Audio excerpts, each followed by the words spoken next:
Jennifer Murdoch, personal trainer at Puregym. So yeah, I've been doing it for 5 years. So training everyone in classes and one-to-one.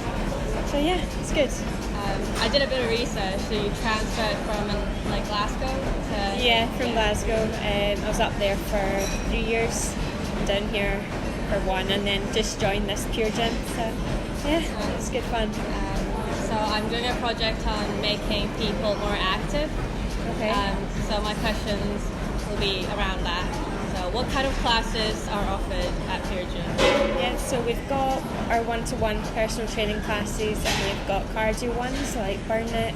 We've also got a cycle, Puregym Cycle 1 that is very popular. We've also got ones using weights like body pump, tone, LBT, stuff like that. That's really popular as well. Legs, bumps and tums. Yeah. So are there different classes suitable for different skill levels? So is it going to be harder for people? Yeah, no skill levels and stuff, but us as personal trainers, we're able to adapt some classes at the same time for advanced people and for beginners, so we know how to adjust it, or we should know how to adjust it. Yeah. And how popular are the classes in gym? Is there a different age group, or gender-wise? Yes. So students and younger people like the LBT classes and the abs one, just social media, much getting the big bum and stuff like that. Older people tend to go to Pure Cycle. That's probably the biggest for them, just because they find it a bit easier on their joints and they can put the resistance up and down on the bikes. Yeah. And do you notice when people become regulars at classes, or do you notice when people only show up once and then never come back? Yeah, a lot of people get regulars for different trainers, because we can do our own. As you've been to cycle here, a lot of people like climbing or sprints. Sprints are obviously you get a bit more sweaty. That's the way I like to do it. But yeah, some people come for one and then they change because it's a bit too intense for them, or they don't like it on their knees, etc. But yeah, there's a lot of regular people. So yeah. And do you notice when people who tend to come back, do they bring friends along, or yeah, is it older people, younger people? Is it the timing? Because you have classes after 6 p.m. and stuff.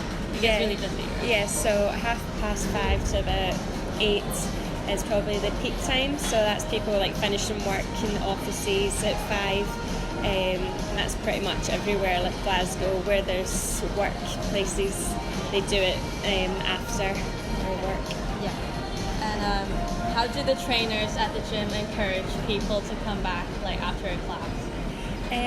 Yeah, we motivate them, as you can probably tell. I like to motivate people, keep them talking. I keep talking throughout the class, just don't let them sit down, because then the worst thing you can do, even if you're going out at home, sit down, the last thing you want to do is then get back up. So I think keep moving, and then you burn more calories. Yeah. So yeah, I was going to ask you, how do you keep people engaged throughout the class? But obviously it's the music. Yeah, the music, keeping it upbeat, talking to them. A lot of instructors don't participate, but I like to participate as well, so people understand it more and can follow myself or join in. And do you induct first-time comers to classes?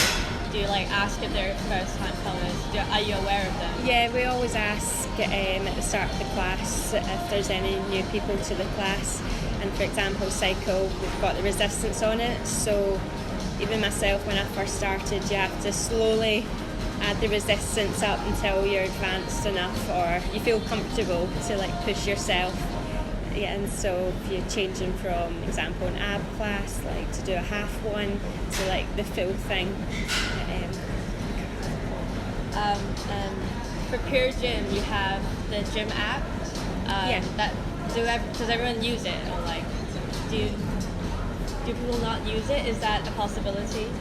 A lot of people, it's now easier because of Androids and iPhones, you can download it easy, and that's a perfect way to join classes. So it's a couple of touches, You get your membership login, so if you forget your login PIN number, you can just go onto that and get your PIN, and you can easily cancel classes as well if you. And you can also obviously, us as personal trainers as well, and how great the people are. Yeah. And last question, I want to know how the gym incorporate like technology into exercising. So for the spin class, you had like the heartbeat, the rate per minute, and stuff like that.